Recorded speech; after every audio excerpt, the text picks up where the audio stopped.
1500 kilometre پیدل چلایا ہے اس امام کو. اس کے بعد تو اس امام کے دل میں سختی ہونی چاہیے. لیکن دعا سنیں آپ امام کی، مجھے ہر مومن، ہر مومنہ، ہر مسلم اور ہر مسلمہ کی آہ سے محفوظ رکھ. اور خدایا اگر کسی بندے کی طرف سے مجھ تک کوئی زیادتی پہنچی ہے، اگر کسی بندے کی طرف سے مجھ تک کوئی زیادتی پہنچی، یعنی اگر کسی نے میرے ساتھ کوئی برا کیا ہے اور اس نے کوئی ایسا کام میرے خلاف کیا جسے تو نے حرام قرار دیا ہے، اور وہ میرے اوپر یہ زیادتی کرنے کے بعد مر گیا، اور اس نے اپنی زندگی میں میرا کوئی حق مارا ہے یا میرے ساتھ کوئی غلط بات کی ہے، تو یا اللہ تو میرے اوپر ایسی زیادتی کرنے والے کو معاف کر.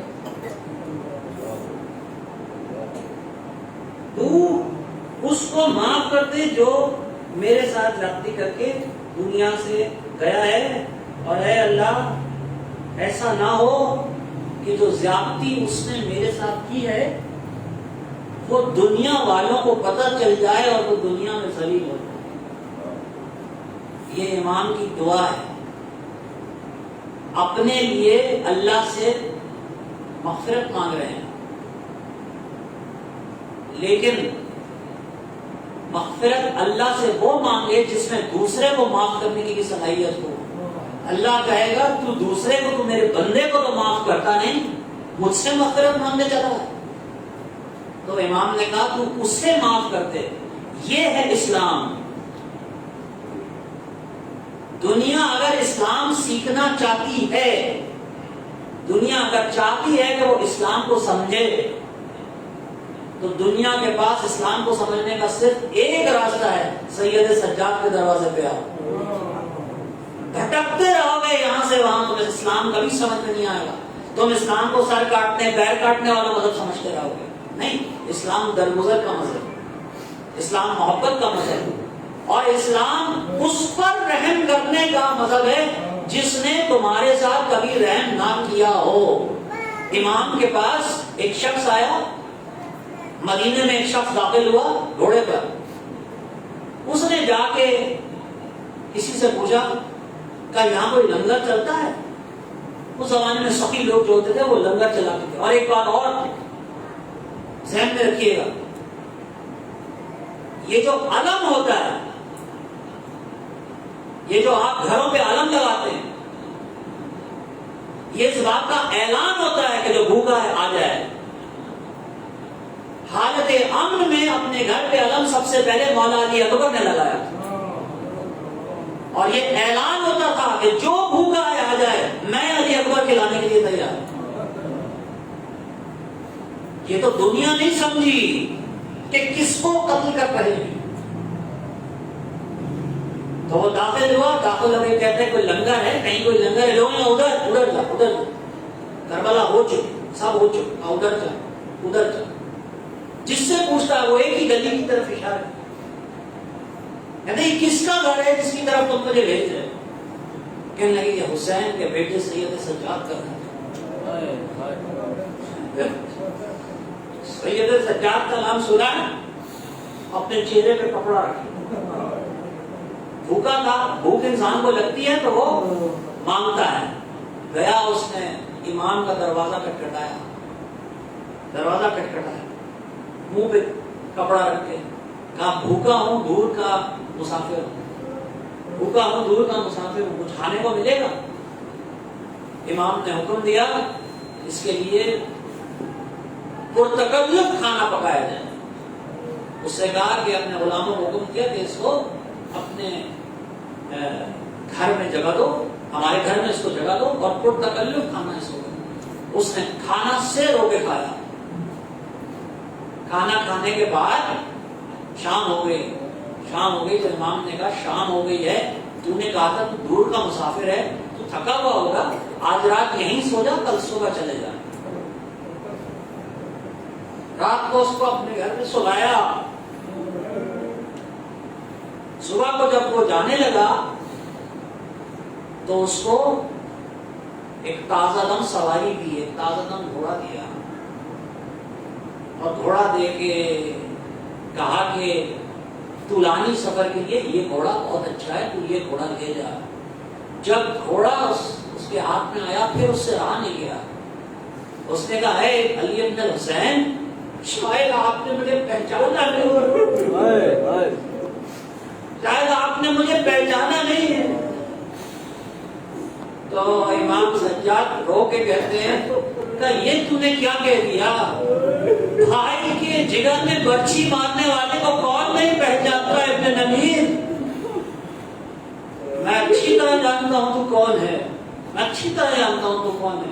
تو اس نے کہا کہ آپ نے مجھ سے بدلہ کیوں نہیں لیا, آپ نے میری خدمت کیوں کی؟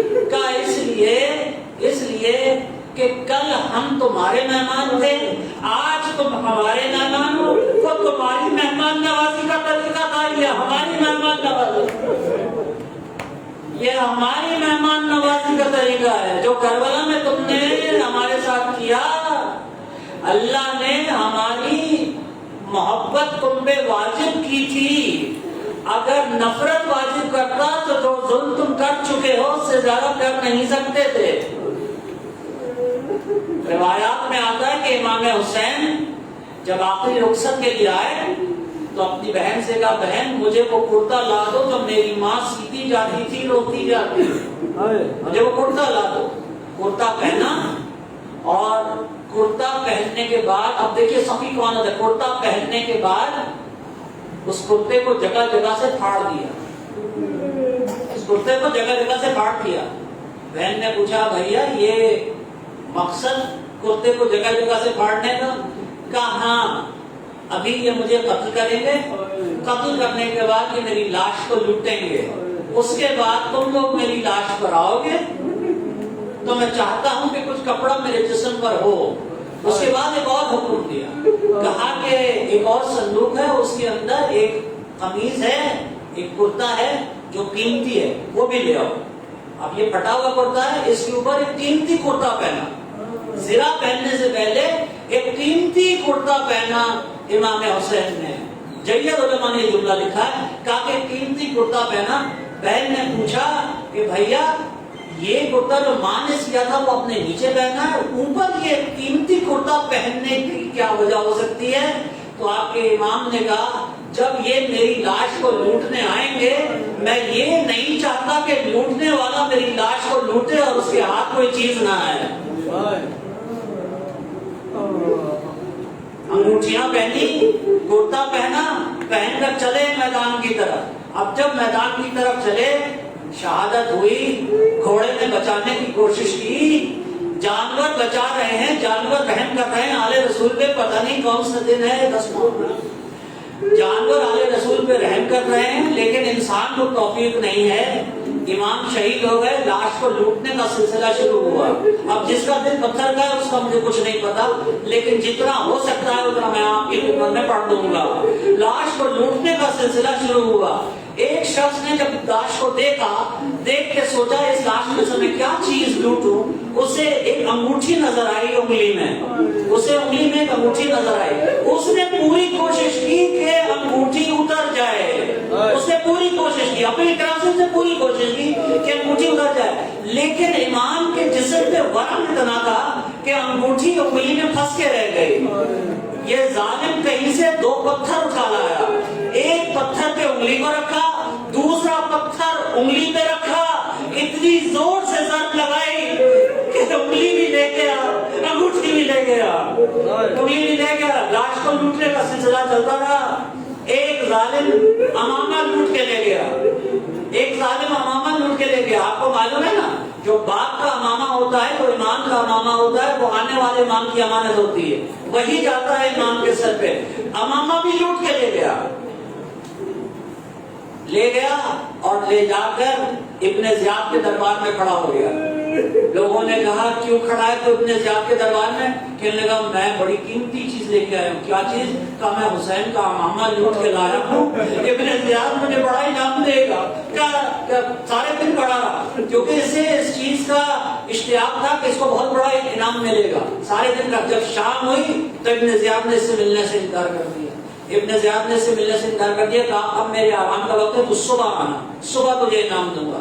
یہ رات کو اپنے گھر گیا, امامے کو ایک صندوق کے اندر رکھا, امامے کو ایک صندوق کے اندر رکھا, سو گیا. رات کو اس کی بیوی کی آنکھ کھلی کیونکہ امامے کی خوشبو پورے گھر میں پھیل چکی تھی. اس کو سمجھ میں آ گیا کہ یہ کچھ غلط کر کے آیا ہے.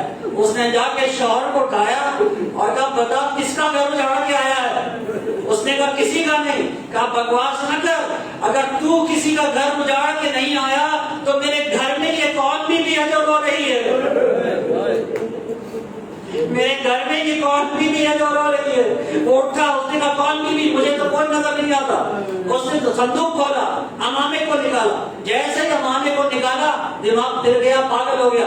بیوی سے کہنے لگا یہ حسین کا امامہ ہے, ابن زیاد مجھے انعام دے گا. حسین کا امامہ چیختے چیختے سڑک پہ نکل گیا. سڑک پہ نکلا, جنگل میں پہنچ گیا.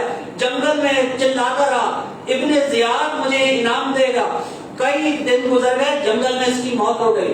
اب 1 سال تک امام حسین کا امامہ اس جنگل میں امام کا امامہ زمین پر جنگل میں مٹی میں پڑا رہا. 1 سال کے بعد حاجیوں کا ایک قافلہ اس جنگل سے گزر رہا تھا.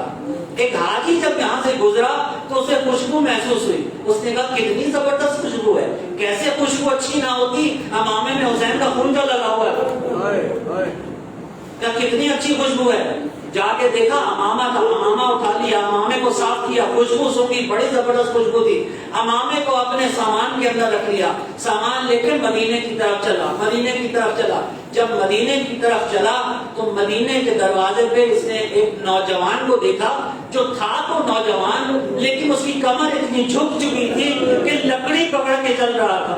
اور نوجوان آگے بڑھ کے حاجی سے کہا اے اللہ کے گھر کے حاجی, اے اللہ کے رسول کے زائر, اگر تو اجازت دے, زمانے کا امام کہہ رہا ہے, اگر تو اجازت دے تو میں بغیر اجرت کے تیرا سامان اٹھا لوں, کیونکہ اللہ کے رسول نے کہا ہے حاجیوں کی خدمت بڑا ثواب ہے. کہاں میں بھی کرتے ہوں, تو میرا سامان اٹھا دے. اب یہ حاجی کہتا ہے کہ میں اس جوان کو دیکھتا جا رہا تھا, پتہ نہیں کیا ہو رہا تھا, تھوڑی دور جا کر یہ میرے سامان کو سہلاتا تھا اور چومتا تھا, میرے سامان کو سہلاتا تھا اور چومتا تھا. میں ویسے تو اس منظر کو دیکھتا رہا, میں نے کچھ نہیں کہا. لیکن جب قبر رسول آ گئی تو میں نے اس جوان کا ہاتھ پکڑ کے قبر رسول میں رکھا, اور قبر رسول میں رکھ کے میں نے کہا تجھے اللہ کے رسول کا واسطہ سچ بتا, میرے سامان میں تیری کون سی چیز ہے,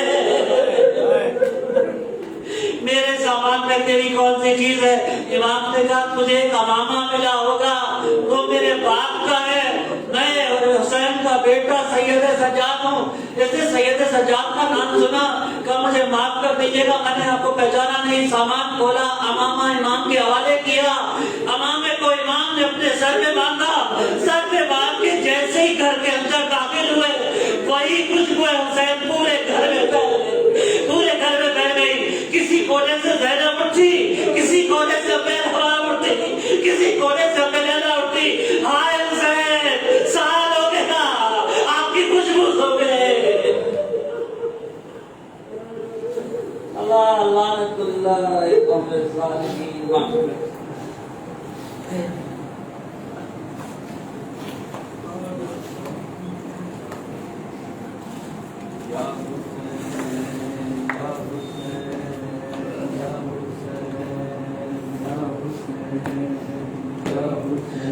منحال ایک دن ناک کہا,